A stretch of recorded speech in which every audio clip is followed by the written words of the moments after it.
Alright, what's going on, guys? Throughout much of the lore that we've explored in Elden Ring, one of the underlying themes that can be consistently found in the majority of the stories that are told is tragedy. And that's nothing new for FromSoftware, as historically throughout their games, many of those stories have an unhappy ending, which is why the worlds at large feel as though there's this bleak fog hanging over the entire game at all times. So today we're going to tell one of those stories, and dive into the lore of one of the strangest creatures in all of Elden Ring, but despite all of that mystery, are fairly commonplace around the lands between. Today we'll be discussing Elden Ring's Singing Bats, the misshapen maidens that haunt the cliffs, chilling the air with their somber song of lament. And much like that song, their story is one of deep sorrow. So as we begin today, if you enjoy all things Elden Ring and want to stay up to date on the news, lore, and discussion, then go ahead and hit that subscribe button, and now let's get into it. To begin our discussion today, nothing can quite set the tone of the story than the song of lament sung by these creatures. It's a song you've likely heard many times throughout your journey, particularly when exploring the caves and cliffs of the lands between. But what you may not have realized about this song is that it's one of the only times in FromSoftware history when the song actually has real lyrics and a meaning very applicable to the characters. So take a quick listen and then we'll translate the lyrics.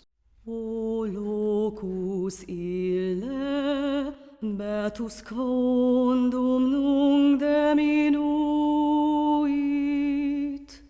nos destinatem matribus nunc fiuntur pes, ploravimus, lacrimavimusque, sed nemo nos consolatur aureum cui iras cebaris.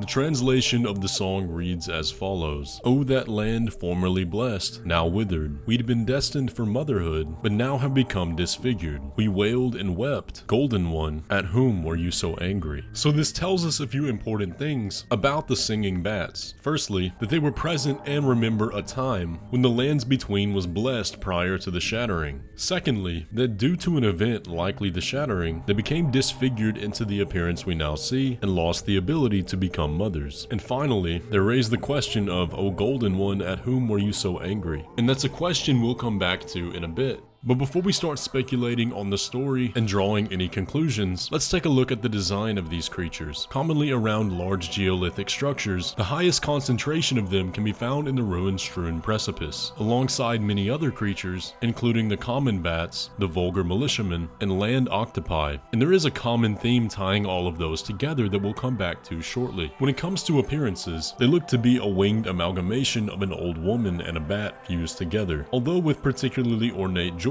as that of nobles. When the player engages one in combat, the song will stop, and they become hostile as soon as the player is detected, usually in the company of several other bats. These leaders of the pack have a wide variety of attacks, including physical strikes with their claws, digging up poison from the ground, and using their wings to blast it forward, and a harsh scream attack that does an area of effect, making them pretty formidable opponents. But there's a second variant of these creatures that is much more strong and much more rare. This one is notable by lighter skin, a small cloak on their back, a large golden crown, accompanied by a gold and blue necklace. This version of the bat has a much wider arsenal, wielding glintstone pebbles to cast magic at the player. They also have the Scream AoE, as well as a strike with their talons, but the one attack that they have that turns all the possible speculation about this creature on its head is this. These specific singing bats are able to use Rancor Call. This is a spell of the Servants of Death that summons vengeful spirits to attack foes. We can see this used by Lionel the Lionhearted, who is a servant of Fia. It's different than the ones we see in the Rykard fight, as those spirits are meant to represent the ones eaten by the serpent. It's also very different than the Wraith spirits used by the Wraith Callers, as those have a striking yellow color, although the Wraith Callers also appear to be a deformed creature, heavily afflicted by a curse.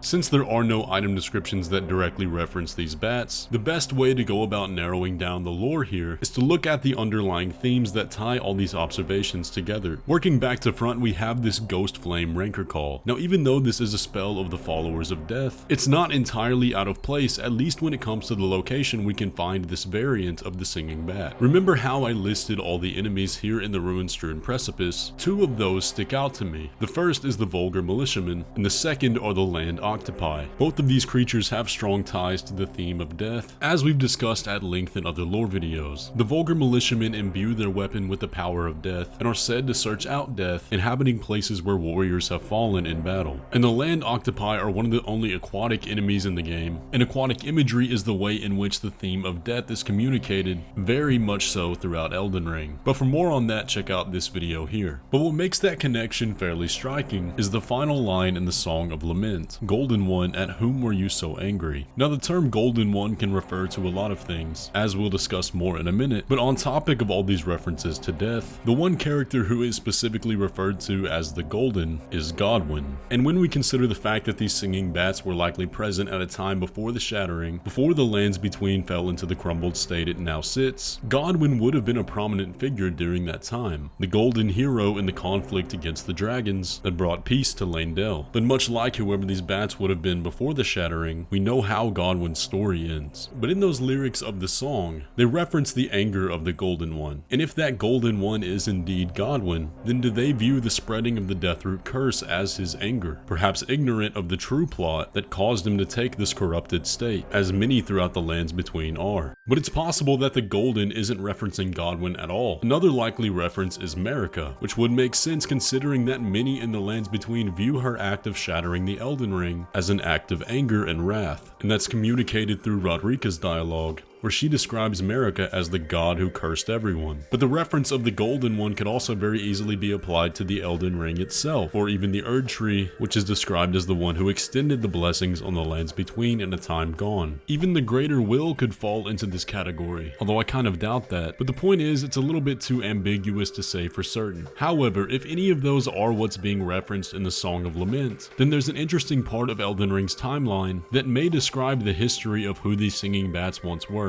and it can be found hinted at in the Chapel of Anticipation. What may seem like nothing more than a gameplay device to get the character into the world actually tells us of a bygone practice, a ritual during an age of plenty. Here we find statues of maidens carrying vases of Erdtree sap, which was once a great commodity in the lands between. And we can see this ritual depicted on the icon shield, which has a description that reads, "Great shield painted with a divine scene, the recipients of a blessed tear from the Erdtree, an item that looks back fondly on the age of plenty. The divine scene acts in and of itself as a sacred invocation, gradually restoring the carrier's HP. Further iconography can be found throughout the chapel, showcasing the distribution of these tears, with what appear to be maidens administering it to feeble figures. At the altar of the chapel, we see a statue of a woman extending her hand, above the spot in which our tarnished revives at the start of the game. And so I imagine this age of plenty is what's described in the Song of Lament. But when it comes to these singing winged dames, the fact of the matter is we can't know for sure who they were or what role they played during that bygone age. Perhaps they were nothing more than women of the time, cherishing their bountiful home. But when it comes to the rarer variant, I think they undoubtedly had a role of authority back then, whether it be as a priestess or maiden of some sort.